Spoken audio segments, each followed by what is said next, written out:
Hello and welcome to another episode of Food is Fuck. My name is Zeke and Simone is behind the camera as usual, and today we are cooking Asian-inspired pasta al forno. Oh yeah.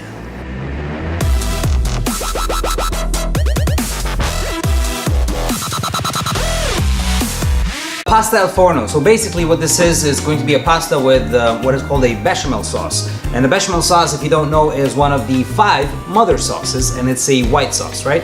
Now, don't get too intimidated by this. The bechamel sauce is just basically butter, flour, and some milk, and that's it. And then you season it, and it's done, right? It's a white sauce. It's really, really tasty. So the ingredients for the bechamel sauce, I'm going to talk about each ingredient separately. So there's 3 things here. There's the bechamel sauce, and then there's going to be the Asian part, which is going to be some sauteed vegetables with an Asian flavor, and then the pasta at the end, right? So for the bechamel sauce, we're going to be using flour. So I'm just using regular all-purpose white flour, and we're going to need some milk, and you're going to need some butter. Now, instead of butter, today I'm actually going to be using some ghee, and ghee is just another word for clarified butter, right? So if you can't get ghee, just use butter. I normally use butter, I just didn't have any today, so I'm just gonna use ghee. We're gonna be adding a little bit of salt, pepper, a little bit of oregano, and some nutmeg, and a little bit of cheese. So I have old cheddar here, and that's basically your bechamel sauce. Now for the sauteed vegetables, which is the Asian part of this dish, we're gonna be having some mixed cabbage. So I have some white cabbage here, or green cabbage, sorry, with some red cabbage, and it has some carrots cut into it. We're gonna be using some celery. We're gonna be using some onions. Now, you can use fresh onions. I just had some onions that I froze, chopped up and froze in the freezer. GG, of course, as usual, are garlic and ginger. And I'm also adding some mushrooms. Now, the mushrooms that I'm using were dried mushrooms, so I just rehydrated these, and that's what I'm gonna be using. You can very easily use fresh mushrooms. There's absolutely no problem with that. So for the Asian flavor part, we're gonna be adding some oyster sauce, some soy sauce, a little bit of honey, and some sesame seed oil. So for the pasta, what I'm using today is, this is an egg noodle pasta. You can use whatever kind of pasta that you like. And then at the very end of the dish, we're gonna be adding a little bit of basil. We're gonna have some carrot and some tomato sauce. And that is it, I think. So I'm gonna start with the stir fry first. So I'll cook that and then just put it aside until I'm done with everything else. I'm going to start by putting a little bit of my ghee, right? So I'll start with my frozen onions. Remember, you can use fresh onions. This is just what I have in the freezer. And I'm also going to add my mushrooms.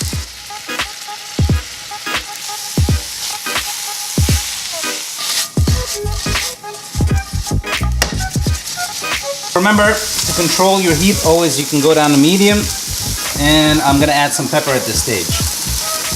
All right, so the idea is you wanna give the mushrooms a little bit of a brown color, and I'm gonna be adding my celery at this point. Goes in. So very simple so far, just like doing a regular stir fry or a saute. A bunch of vegetables. At this point, I'm gonna add a little bit of salt. Not too much because we're gonna be adding some soy sauce, but the salt is just to help draw more of the water out of the mushrooms and the celery and everything. I'm gonna add my cabbage now. And be nice with the cabbage, because remember, all this is going to wilt down and it's going to reduce in size. Usually before it gets all the way down, this is where I like to add my garlic and my ginger.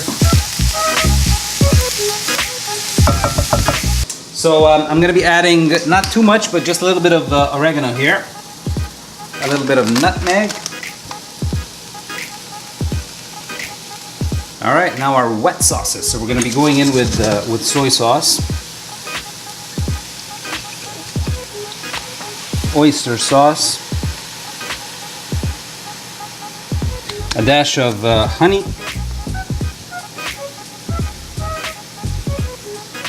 our sesame seed oil. Not too much sesame seed oil, it goes a long way.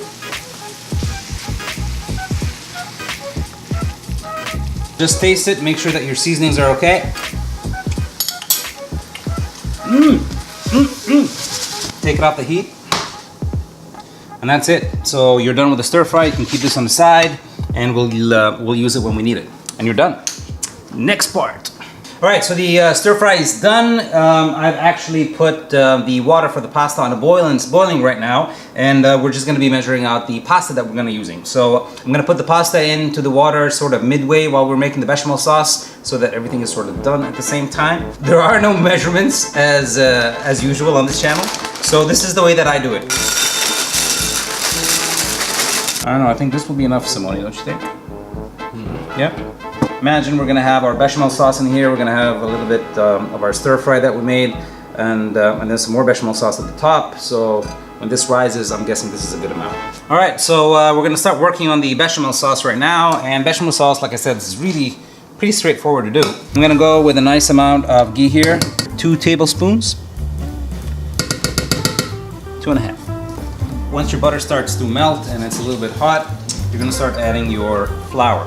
And a half third, right? So you don't have to put too much in the beginning because you can always add more later. Now I recommend that you use a whisk. It makes your life a lot easier when you're making this. I think this can take a little bit more flour. So I'm just gonna add another half tablespoon.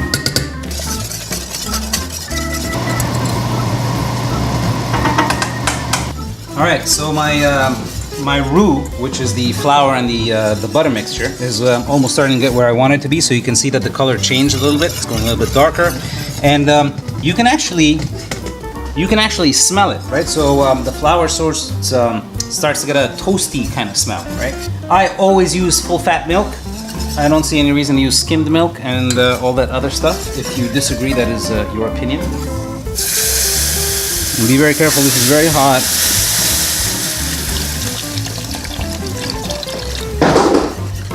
So you don't want to add too much milk in the beginning because you might make it too runny. But put the milk in, wait for it to heat up a bit, and you're going to start to get a feel for the thickness.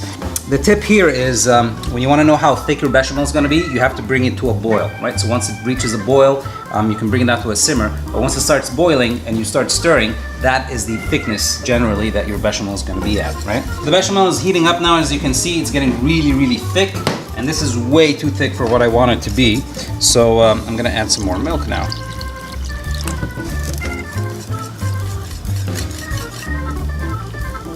So it's still too thick for my liking. Just keep adding milk so you get that consistency that you want.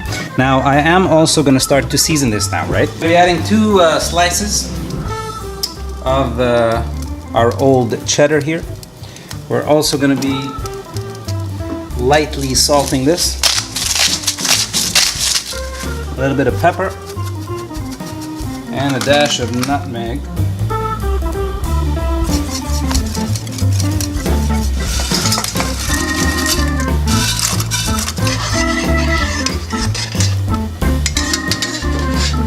Ow!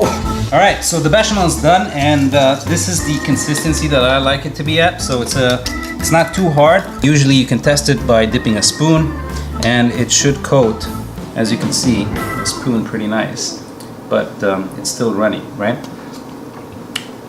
It's good.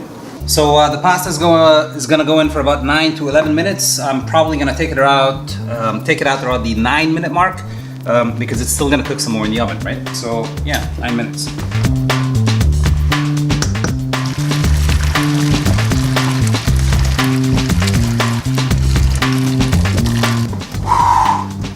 Okay, success.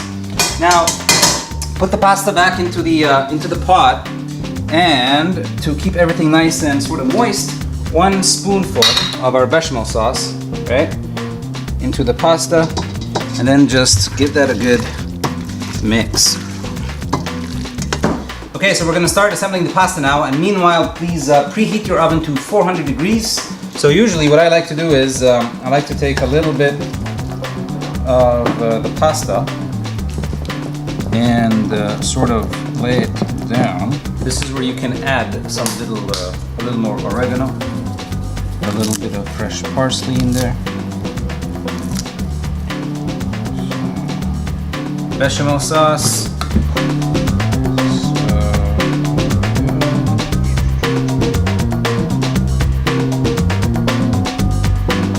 add your Asian style stir-fried cabbage. So be generous with this. You're basically gonna add a layer of it.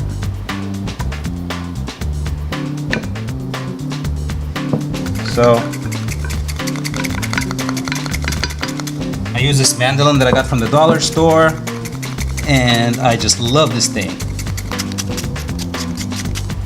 So that's it, very thin layer of carrots, and then you continue with your bechamel sauce.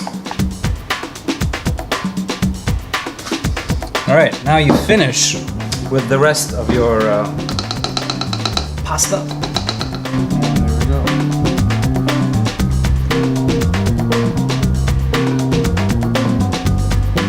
Now, before putting the final layer of bechamel, I usually like to do this. Just regular store-bought pasta sauce, nothing fancy. I'm just gonna glob it on. Now, I suggest when you put basil, you put basil under your cheese and the bechamel sauce so that it doesn't burn in the oven. And just be very rustic with this, so just chop it up with your hand, right? I'm just tearing it up with my hand. I'm not doing anything crazy here. I'm gonna take my cheese and layer it. 4. Now you go in with your last layer of bechamel and you are done. Okay, so I saw this sitting on the countertop and I just had to add it. So a little bit of paprika always goes very nice.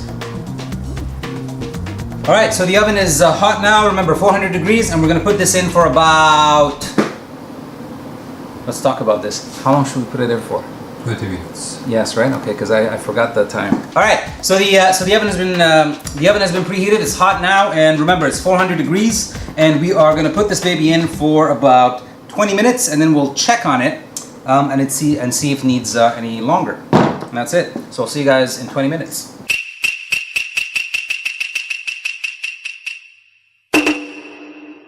It's done, I think, and we've put it on broil for about a minute and a half, and ooh yeah.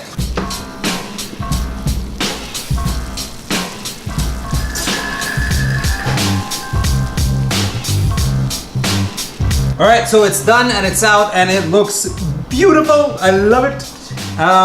Please remember, this is hot, hot, hot, right? Do not touch this for at least 5 minutes or so, right? Simone, you're hungry, right? Yeah. Ooh, here we go. All right, so let's try to get this out in one swoop.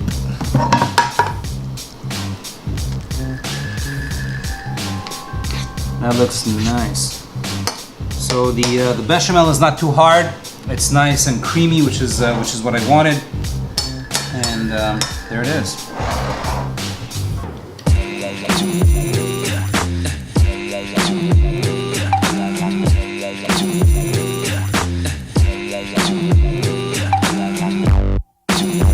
All right, it's taste test time.